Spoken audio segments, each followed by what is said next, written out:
আসসালামু আলাইকুম, আপনাদের সবাইকে স্বাগত আমার blogging channel let's go with সোহেলে। আজকে আমি দাঁড়িয়ে আছি ঢাকার সর্বপ্রথম আধুনিক ও সুপরিকল্পিত মুসলিমদের জন্য কবরস্থান ঐতিহ্যবাহী আজিমপুর কবরস্থানের সামনে। এটি হচ্ছে, আপনারা দেখতে পাচ্ছেন, আজিমপুর কবরস্থানের প্রধান ফটক। এই প্রধান ফটক ধরেই আমরা এখন ভিতরে প্রবেশ করব। এটাকে 1 নং গেটও বলে। আমরা রাস্তার উল্টো পাশ থেকে এখন আজিমপুর কবরস্থানের দিকে প্রবেশ করছি। ভিতরে যাব আমরা। আজকে পবিত্র জুমার দিন, জুমার নামাজ শেষে অনেকেই আসবে, তার আত্মীয় স্বজন, বন্ধুবান্ধব এবং বিশিষ্ট জনদের সকল মুসলিম উম্মাহর মাগফিরাত কামনায় আমরা প্রবেশ করছি আজিমপুর কবরস্থানের ভিতরে। আজিমপুর কবরস্থানের প্রবেশ করার সাথে সাথেই হাতের বাঁ দিকে যে কক্ষগুলো দেখা যাচ্ছে, এটি হচ্ছে আজিমপুর কবরস্থানের অফিস রুম। এখান থেকে খবর দেওয়ার জন্য যে রেজিস্ট্রেশন করতে হয়, সেই রেজিস্ট্রেশনের রুম অফিসিয়াল কার্যক্রম পরিচালনার জন্য। আজিমপুর কবরস্থানের পুরোটাই এর যে কার্যক্রম, সেটা ঢাকা দক্ষিণ সিটি কর্পোরেশনের অধীনে হয়ে থাকে। এই হচ্ছে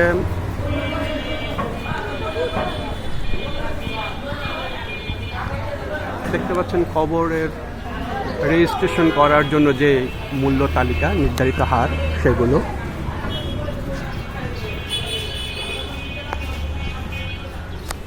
আজিমপুর কবরস্থান ঢাকার অন্যতম প্রাচীন ও ঐতিহ্যবাহী একটি কবরস্থান। এখানে 1952 সালে ভাষা আন্দোলনের শহীদ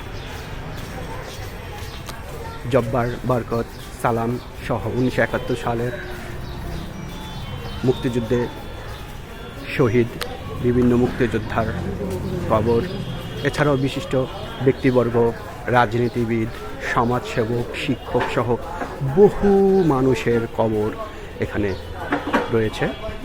বহু বুজুর্গান ব্যক্তিও এখানে শায়িত রয়েছে। এই কবরস্থানটি প্রায় 32 একর জমির উপর নির্মিত।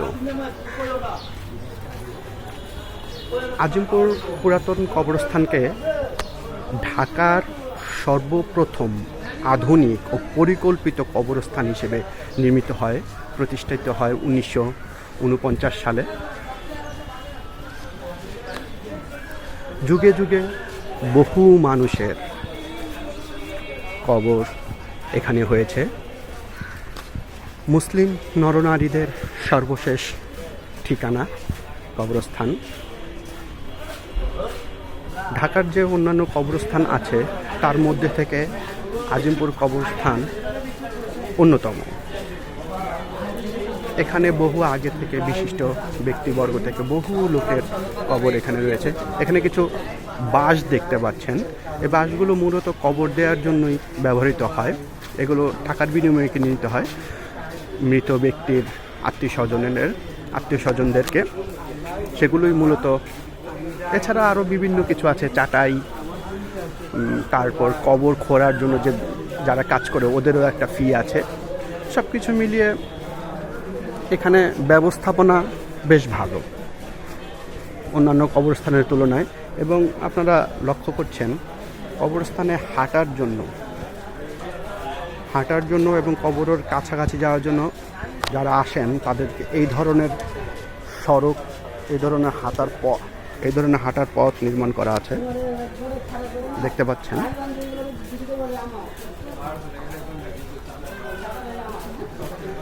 আমার এই blogging channel let's go with সোহেলে ভ্রমণ সংক্রান্ত বিভিন্ন তথ্যের সাথে দেশের ইতিহাস, ঐতিহ্য নিয়েও আলোচনা থাকবে, ব্লগিং থাকবে। আপনারা সাথে থাকবেন। আপনারা আমার ব্লগগুলো দেখবেন এবং সাবস্ক্রাইব করে পাশে থাকবেন। আপনাদের উৎসাহ নিয়েই হয়তো সামনে এগিয়ে যাব। এখন যে পথটি ধরে আমি হাঁটছি, এটি মূলত কবরস্থানের মূল সড়ক, কবরস্থানের ভিতর দিয়ে যাওয়ার জন্য। এই দিক থেকে একেবারে শেষ প্রান্তে নিউ মার্কেটের সাথে ওইখানেও একটা প্রধান ফটক আছে। যতদূর সম্ভব দিনের বেলা কিছুটা খোলা থাকলেও দুপুরের পরে এটা বন্ধ হয়ে যায় সপ্তাহের অন্যান্য দিন, তবে শুক্রবার খোলাই থাকে সন্ধ্যা পর্যন্ত, তারপরে বন্ধ হয়ে যায়। আর সপ্তাহের অন্যান্য দিন সকালবেলা খোলা থাকে, সকালের পর দুপুরের দিকেই ওই গেটটা, নিউ মার্কেটের পাশের গেট বন্ধ হয়ে যায়, ওই দিক দিয়ে আর প্রবেশ করা যায় না।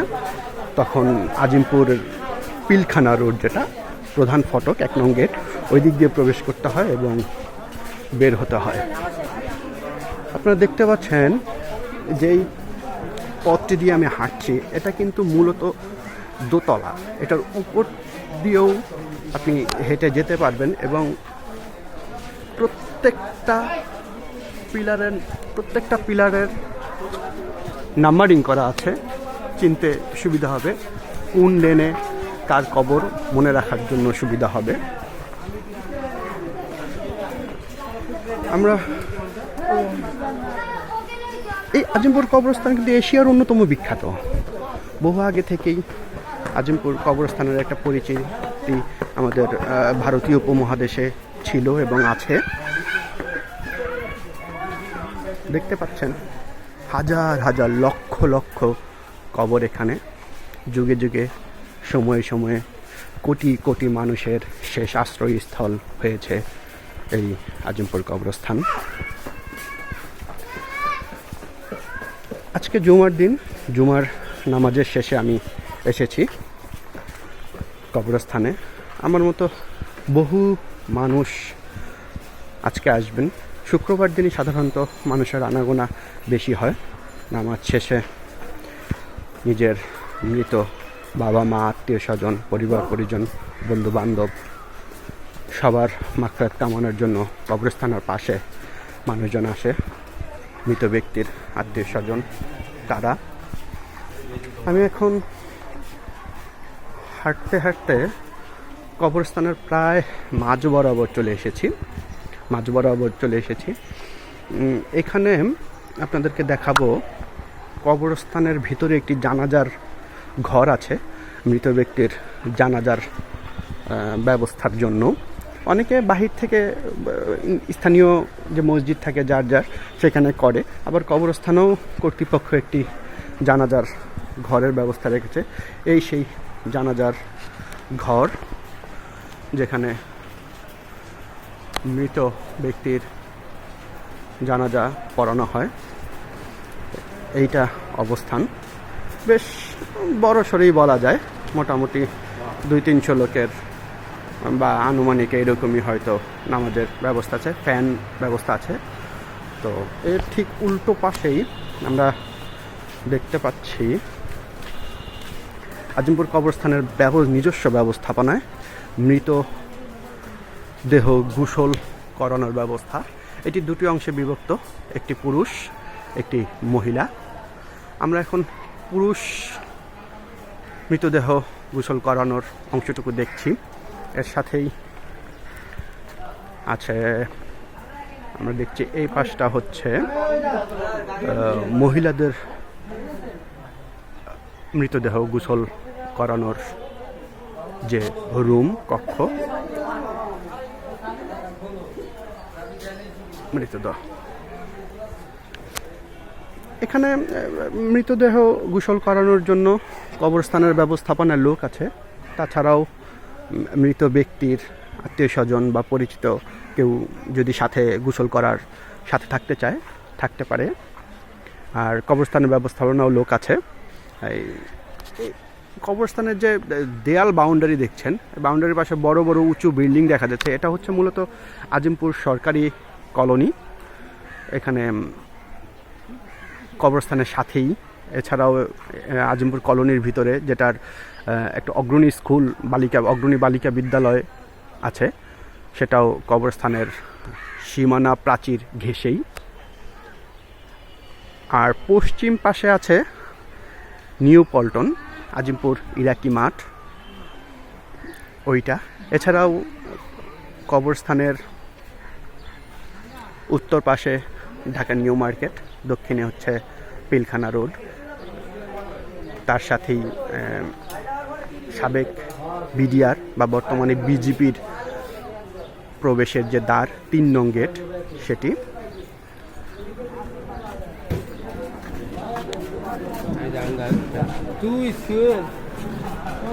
আমরা আবার হাঁটতে হাঁটতে সেই জানাজার ঘরের সামনে চলে এসেছি। জানাজার ঘর, আমি একটু ভিতরের দিকে যাচ্ছি। এখানে হাঁটার যে ব্যবস্থা আছে দেখছেন, আস্তে আস্তে প্রচুর মানুষ কিন্তু আসছে। জুমার নামাজ শেষ, নামাজের শেষে সবাই আসছে। সপ্তাহের এই দিনটাতেই শুক্রবার সাধারণত মানুষের আসা যাওয়া বেশি হয়, প্রতিদিনই আসে, শুক্রবারের বেশি হয় এই। আর ওই যে প্রথমে বলেছিলাম দোতলা, এটা যে হাঁটার যে ব্যবস্থা সেটা অনেকটা ফ্লাইওভার আকৃতির, ফুটওভার ব্রিজের মতো করে একেবারে প্রথম থেকে শেষ অংশ পর্যন্ত দোতলা দিয়েও কেউ যাওয়া আসা করতে পারবে। দেখতেও পাচ্ছেন দোতলাতে কিছু মানুষ যাচ্ছে দোতলা দিয়ে। আমি যদিও দোতলায় যাইনি, আমি নিচ দিয়ে এসেছি। আমি দোতলায় আজকে আর যাবো না, আপনাদেরকে দেখাচ্ছি কবরস্থানের অন্য অংশটুকু।